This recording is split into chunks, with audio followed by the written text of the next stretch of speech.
आज हम लोग न्यू टॉपिक देख रहे हैं, नया chapter, pair of linear equation in two variable. Pair of linear equation मतलब दो लीनियर इक्वेशन का हम लोग देखेंगे और वो दो वेरिएबल का होनी चाहिए, उसका हम लोग देखेंगे आज। दो चर वाले रैखिक समीकरण युग्म मतलब जोड़ा दो चर। अब क्या होता है कि सबसे पहली चीज लीनियर इक्वेशन क्या होता है।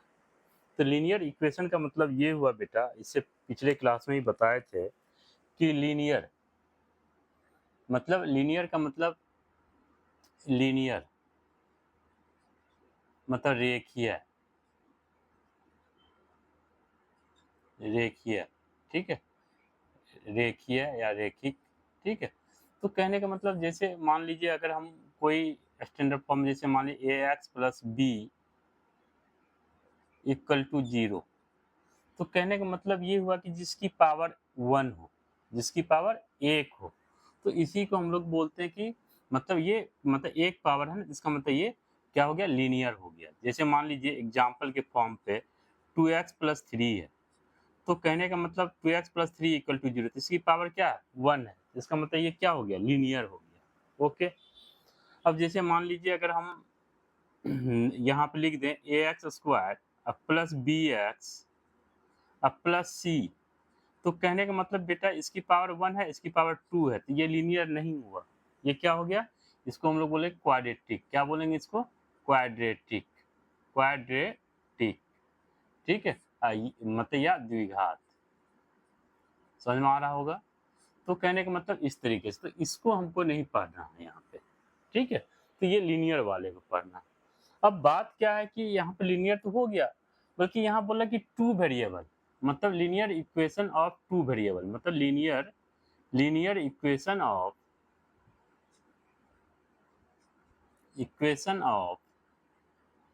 टू वेरिएबल, टू वेरिएबल,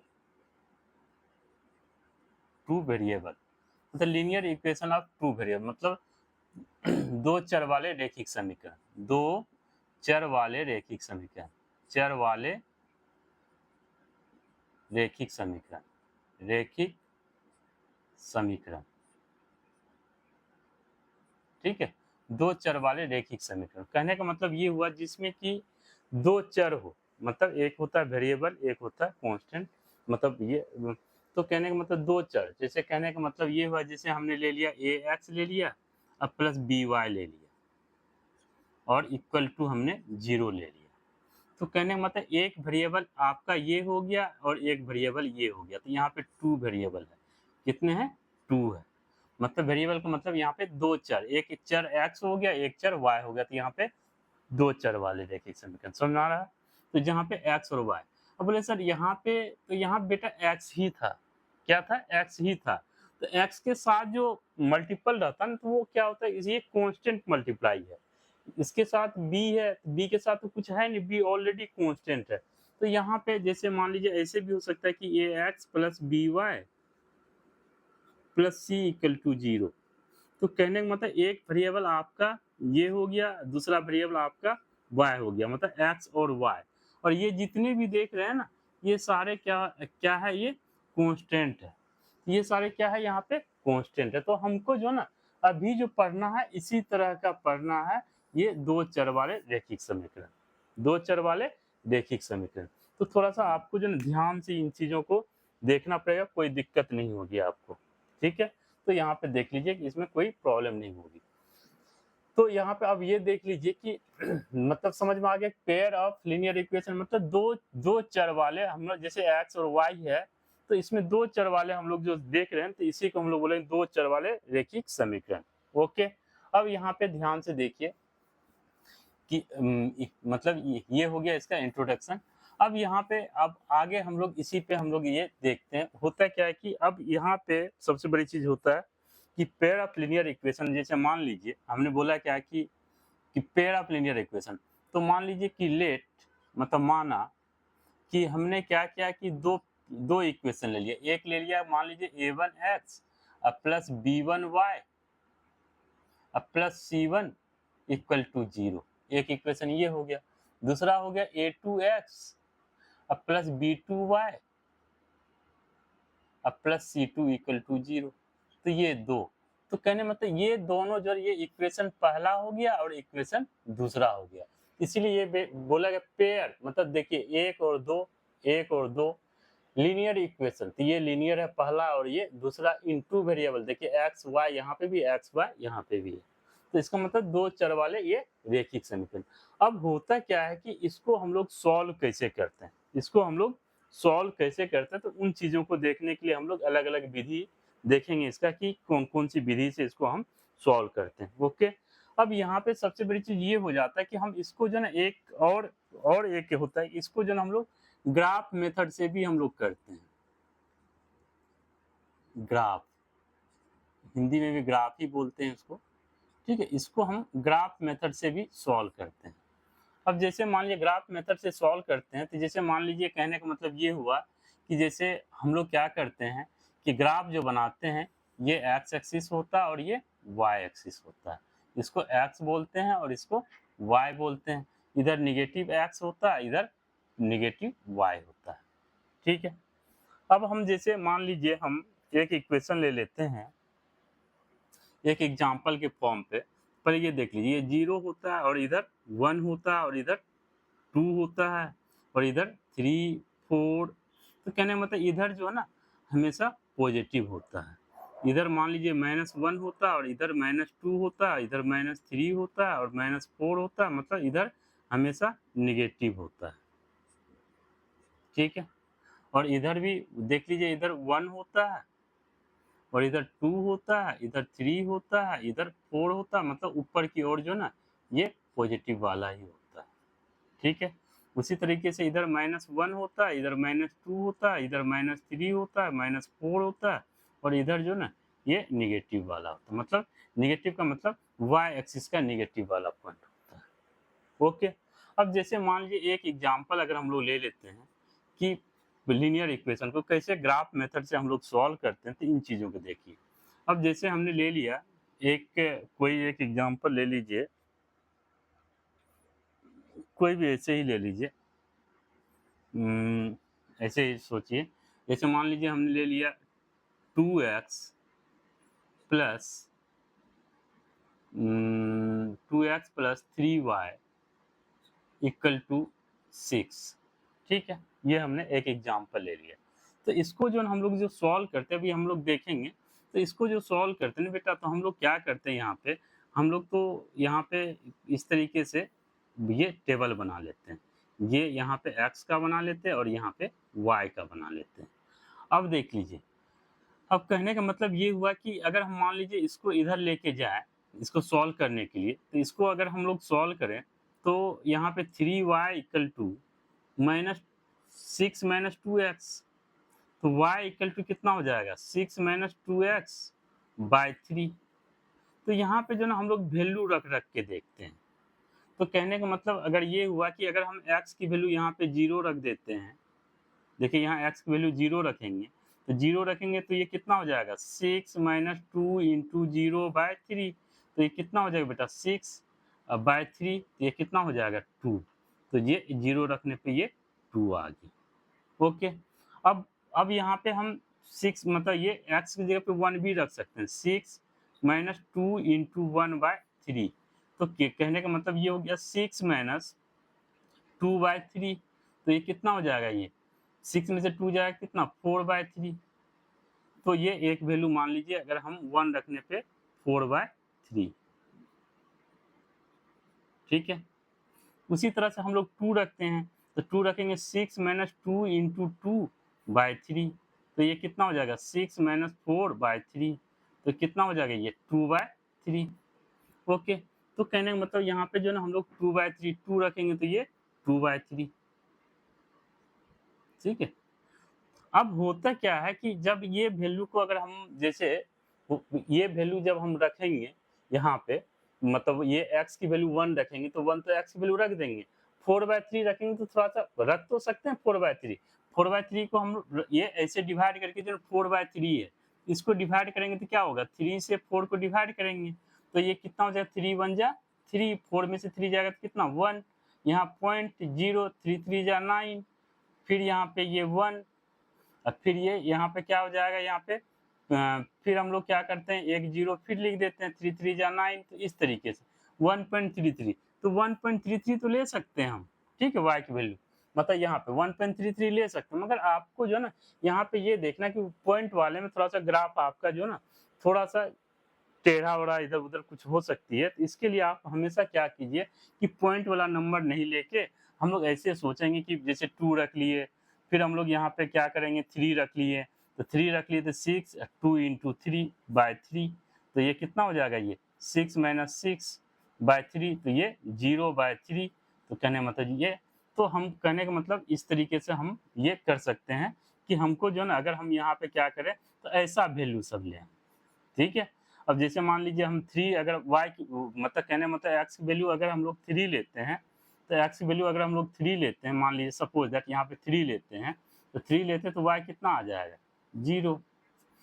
फिर उसके बाद हम लोग इसी तरीके से जो नंबर हम लोग रख के और हम लोग जो है ना इस तरीके से ग्राफ बनाते हैं, तो x पे 0 देखते हैं, और एक एक बार हम लोग यहाँ पे x पे 0 देखते हैं, तो x पे 0 देखें तो y कितना है, 2 है, तो y 2 है, तो ये मतलब x पे 0 y पे 2 है। फिर हम लोग ये वाला भी नंबर देखें, x पे 3 देखें y पे 0, तो x पे 3 देखें y पे 0, तो ये हो जाएगा आपका 3,0, और ये आपका हो जाएगा 0,2।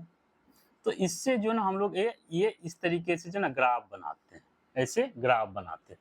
तो यहाँ तो हमने एक इक्वेशन को बताया है, तो अभी जो ना हम लोग आगे ग्राफ को देखेंगे, ठीक है, एक्सरसाइज में होगा क्वेश्चन सब उसको देखेंगे, बट अभी जो ना हम लोग ये देखते हैं कि इसको हम लोग सॉल्व कैसे करते हैं, हाउ टू सॉल्व, मतलब इस मतलब ये लीनियर इक्वेशन को, तो इन चीजों को अभी हम लोग देखते हैं। ओके, यहाँ तक समझ में आ गया।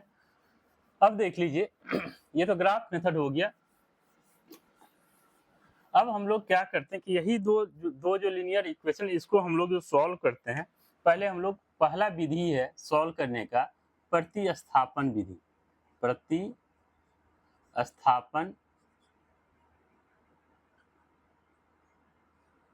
विधि, जिसको कि हम लोग प्रतिस्थापन सब्स्टिट्यूशन मेथड बोलते हैं, सब्स्टिट्यूशन मेथड, ठीक है, सब्स्टिट्यूशन मेथड। तो सब्स्टिट्यूशन मेथड में हम लोग इसको कैसे सॉल्व करते हैं, तो इन चीज़ों को देखिए। तो मान लीजिए हमने क्या किया कि यहाँ मान लिए कि let a1x plus b1y plus c1 equal to 0, और दूसरा a2x plus b2y plus c2 equal to 0। Okay, अब हम लोग क्या करेंगे, ये इक्वेशन फर्स्ट है और ये इक्वेशन सेकेंड है, तो हम लोग क्या करेंगे एक इक्वेशन से वैल्यू निकाल के x या y का दूसरे में हम लोग पुट कर देते हैं। तो कैसे निकालते हैं, तो देख लीजिए हम लोग ले लेते हैं फ्रॉम इक्वेशन फर्स्ट, मतलब इसी को हम लोग हिंदी में लिखे समीकरण फर्स्ट से, ठीक है, इस तरीके से लिख सकते हैं। तो हम लोग यहाँ पे तो पहला समीकरण है a1x plus b1y plus c1 equal to 0। तो यहाँ से हम लोग क्या कर रहे हैं, यहाँ से x की वैल्यू निकाल लेते हैं, तो a1x बाकी को उधर ले जाएंगे, तो ये क्या हो जाएगा बेटा, माइनस b1y माइनस c1, ये दोनों राइट हैंड साइड चला गया।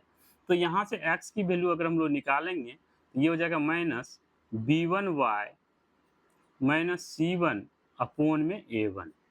ओके, ये चीज इसको मान लेते हैं इक्वेशन थर्ड।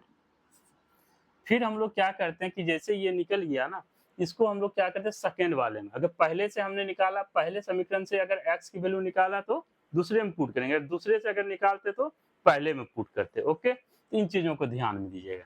तो कहने मतलब अब हम लोग यहाँ पे समीकरण दूसरे में दो में x का मान रखने पर, x का मान रखने पर,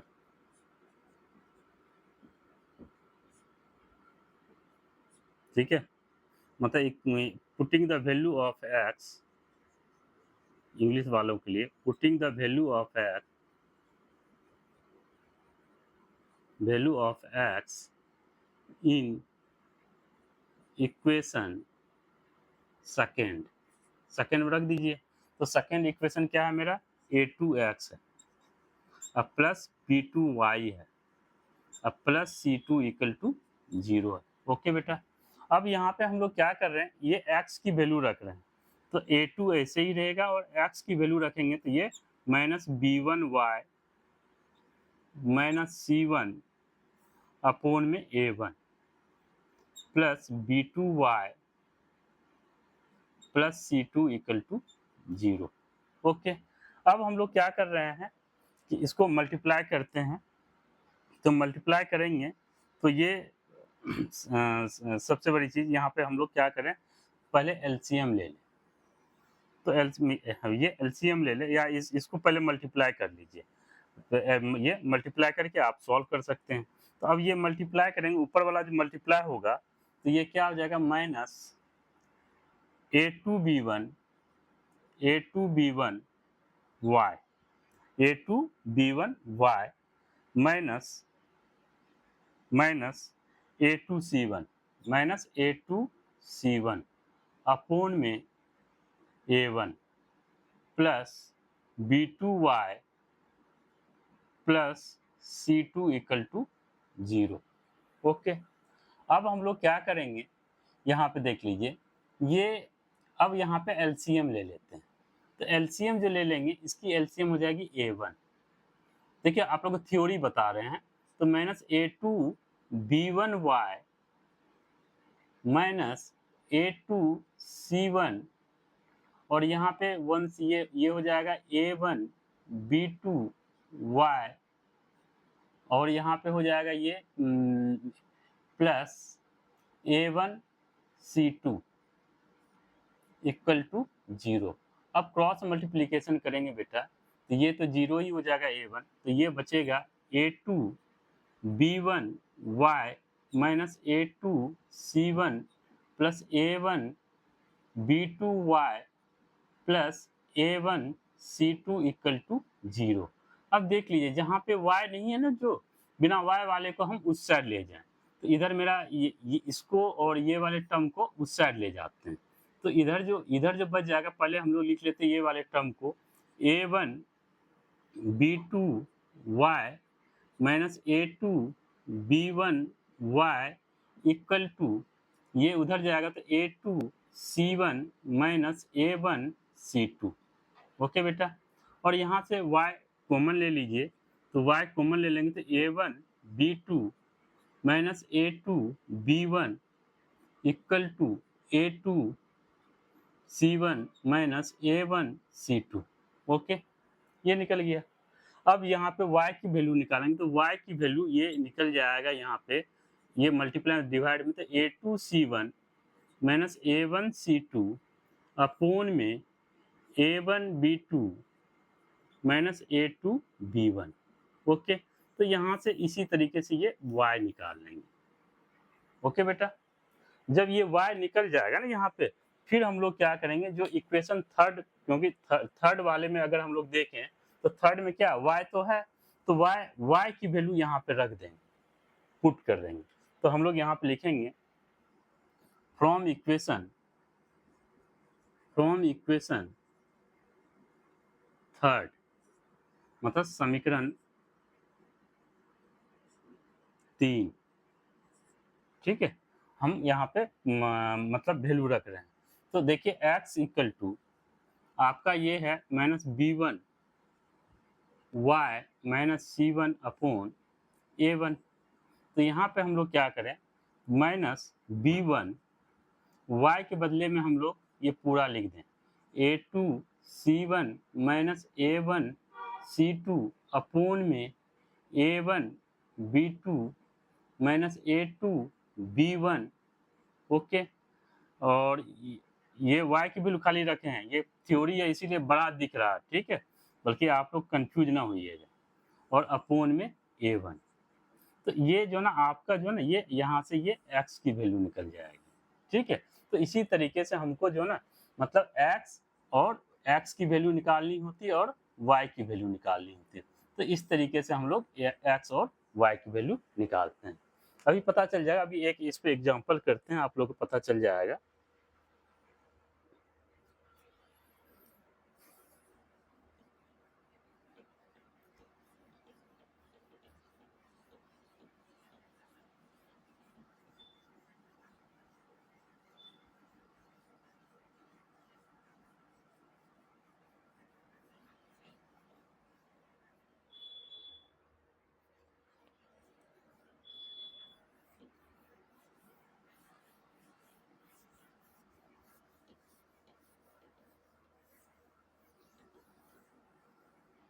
आपके बुक का एक क्वेश्चन एक लेते हैं।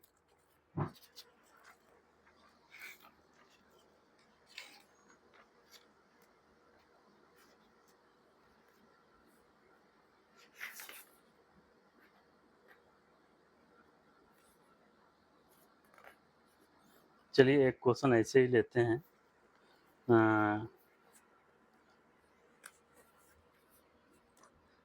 x प्लस 2y, एक एग्जांपल लेते हैं। x plus 2y equal to 6, दूसरा 2x minus 3y equal to 12। Okay, इस क्वेश्चन को हम लोग देखते हैं। तो देखिए बेटा, इसको हमने मान लिया इक्वेशन फर्स्ट, इसको इक्वेशन सेकेंड। तो हमने बोला था कि या तो इक्वेशन फर्स्ट से वैल्यू निकाल के इक्वेशन सेकेंड में रख दीजिए, या सेकेंड से निकाल के फर्स्ट में रख दीजिए। तो हम ये सोच रहे हैं कि यहाँ पे हम लोग पहले जैसे हम लोग थ्योरी बताया, तो हम लोग लिखते हैं समीकरण एक से, फ्रॉम इक्वेशन 1। ओके, तो अब ये देख लीजिए, तो ये x प्लस 2y है इक्वल टू 6 है। तो यहाँ से हम लोग क्या कर रहे हैं, x की वैल्यू निकाल लेते हैं। x इक्वल टू कितना हो जाएगा, ये 6 माइनस 2y। इसको मान लेते हैं इक्वेशन फर्स्ट, सॉरी थर्ड। उसी तरीके से ये थर्ड मान लिए। अब हम लोग क्या करते हैं सेकेंड इक्वेशन में, तो ये पुटिंग द वैल्यू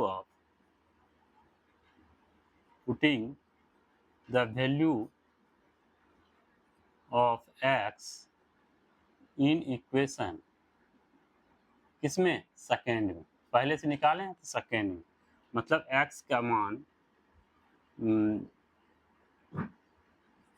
मान समीकरण सेकेंड में रखने पर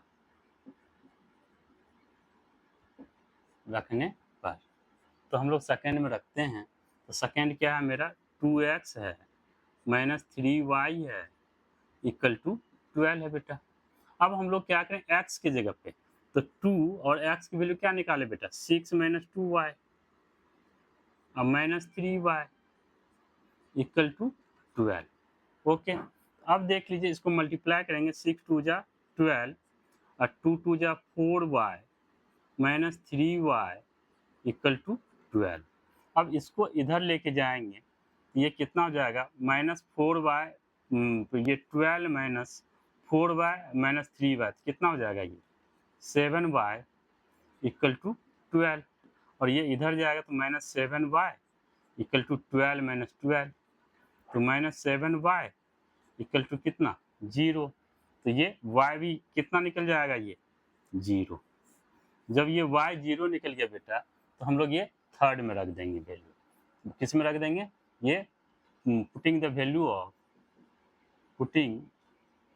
value of y in equation third, मतलब y का मान समीकरण 3 में रखने पर, जब इसमें रखेंगे बेटा 3 में, तो क्या है, x equal to 6 minus 2y, तो 6 माइनस 2 इंटू वाई की वैल्यू कितना है, 0। तो कितना, 6 माइनस 0 इक्वल टू 6। तो कहने का मतलब कि x की वैल्यू तुम्हारा 6 निकल गया और y की वैल्यू कितना निकल गया, 0। ओके, तो इस तरीके से हम लोग ये निकाल के मतलब ऐसे हमको करना है क्वेश्चन सॉल्व। ओके, अब जब क्वेश्चन लिखा है, एग्जाम्पल लिखा ही है, इसको एक बार ग्राफ मेथड से भी इसको एक बार देख लेते हैं। ग्राफ का भी एक एग्जाम्पल दे देते हैं, ठीक है। ये जो आप मतलब आपका हुआ प्रतिस्थापन विधि, मतलब सब्स्टिट्यूशन मेथड। इसी मेथड को हम लोग क्या बोलते हैं, सब्स्टिट्यूशन मेथड। ओके, अब देखिए यहाँ पे अगर मान लीजिए इसको अगर हमको ग्राफ मेथड से बनाना हो, ग्राफ मेथड से भी एग्जाम में पूछा जाता है और आपको एग्जाम में ग्राफ मिलती है, ग्राफ पे आपको ये बनाना पड़ता है। अगर इसी को ग्राफ मेथड से बनाएंगे बेटा, तो हम लोग क्या करेंगे, यहाँ पे पहला इक्वेशन यहाँ पे x plus 2y equal to 6 यहाँ लिख दीजिए, और एक 2x minus 3y equal to 12। अब यहाँ से हम लोग क्या कर रहे हैं, या तो x की वैल्यू निकाल लीजिए या y की, या ऐसे लिखिए 2y equal to 6 minus x y equal to 6 minus x by 2, और यहाँ से भी y की वैल्यू निकाल लीजिए, तो minus 3y equal to 12 minus 2x, y equal to यहाँ पे 12 माइनस 2x बाय माइनस 3, ठीक है। माइनस थोड़ा कॉमन ले लीजिए, ठीक नहीं लग रहा देखने में, तो माइनस कॉमन ले लेंगे, तो 2x माइनस यहाँ पे 2x माइनस 12 अपोन में माइनस 3, ये कैंसिल, तो y equal to 2x minus 12 by 3, एक आपका ये इक्वेशन हो गया। ओके, ये इक्वेशन हो गया। ओके बेटा, अब हम लोग क्या करेंगे, इसको ग्राफ मेथड से कर रहे हैं। तो अब ध्यान दीजिएगा कि अभी हमने बताया था कि इसका एक बॉक्स बनाएंगे। क्या बनाएंगे, एक बॉक्स बनाएंगे इस तरीके से। यहाँ पे x लिखेंगे, यहाँ y लिखेंगे, यहाँ पे भी एक बॉक्स बना लेते हैं, एक में x लिखेंगे, ये y लिखेंगे। अब देख लीजिए x मतलब ऐसा वैल्यू रखिए जिससे कि ये फ्रैक्शन में ना आए। तो अगर मान लीजिए अगर हम लोग यहाँ 0 रखते हैं, तो x की वैल्यू अगर हम 0 रखते हैं तो कितना हो जाएगा, 6 मैंने 0/2 मतलब 6/2, तो कितना आ जाएगा 3, यहाँ पे हम लोग 3। अब देखिए 1 रखेंगे तो ये 6 माइनस 1 5/2 आ जाए, 5/2 दिखाने में थोड़ा दिक्कत होगी, तो 1 नहीं रख रहे हैं, 2 रख रहे हैं। तो 2 रखते हैं तो देख क्या होता है, 6 माइनस 2/2, तो कितना हो जाएगा बेटा 4/2, तो कितना आ जाएगा 2, तो 2 रखने पे 2, ठीक है। अब देखिए 3 रखेंगे तो 6 माइनस 3 3/2, फिर आ जाएगा ये मतलब 3/2, तो हम लोग 4 रखना है। तो अगर 4 रखते हैं तो 4 रखेंगे तो कितना हो जाएगा बेटा, 4 रखने पे 6 माइनस 4/2, तो कितना हो जाएगा ये 2/2 मतलब 1। ओके, तो इस तरीके से हम लोग ये वैल्यू रखेंगे। अब मान लीजिए अगर हम 4 रख दिए, 5 रखेंगे तो 1/2 हो जाएगा, और 6 रखेंगे तो 0/2, क्या क्या आ जाएगा ये 0/2। तो कहने का मतलब अगर 6 रखेंगे ये कितना हो जाएगा ये 0। तो इस तरीके से फिर उसी तरीके से हम यहाँ पे देख लीजिए, अगर हम x की वैल्यू 1 रखते हैं, तो 1 रखते हैं तो कितना 2 माइनस 12/3, तो कितना हो जाएगा बेटा ये मतलब -10/3, ये फ्रैक्शन में है, ये वैल्यू ना लीजिए। फिर हम लोग 1 रखते हैं, तो 1 रखते हैं तो कितना हो जाएगा 2 इंटू 1, 2 इंटू 1 माइनस 12/3, तो ये कितना हो जाएगा ये 2 माइनस 12 ये सॉरी 0 नहीं रखें, 0 एक बार रख ले, चलिए कोई बात नहीं, ये तो हम यहाँ पे लिखे ही थे। अब एक पहले 0 से शुरू कीजिए, 0 रखिए, 2 इंटू 0 माइनस 12/3, तो ये कितना आ जाएगा आपका 0 माइनस 12/3, तो -12/3, तो कितना हो जाएगा -4। तो कहने का मतलब यहाँ पे 0 रखने पे -4 आ गया, ठीक है। 1 रखने पे तो फ्रैक्शन में आ रहा है बेटा, 1 रखे थे तो 2 रखिए, तो 2 अगर रखते हैं तो देखिए 2 रखेंगे तो 2 इंटू 2 माइनस 12/3, तो कितना हो जाएगा ये 2 2 जा 4, और 12 में से 4 जाएगा कितना बचेगा मतलब 8/3, ये भी फ्रैक्शन है, ये भी नहीं लीजिए। फिर हम लोग क्या कर रहे हैं 3 रख रहे हैं, तो 2 इंटू 3 माइनस 12 बाय 3, तो कितना हो जाएगा 6 माइनस 12 बाय 3, तो ये कितना हो जाएगा -6 बाय 3, तो 3 2 जा 6, तो -2। तो कहने का मतलब यहाँ पे 3 लेने पे आपका आ गया -2।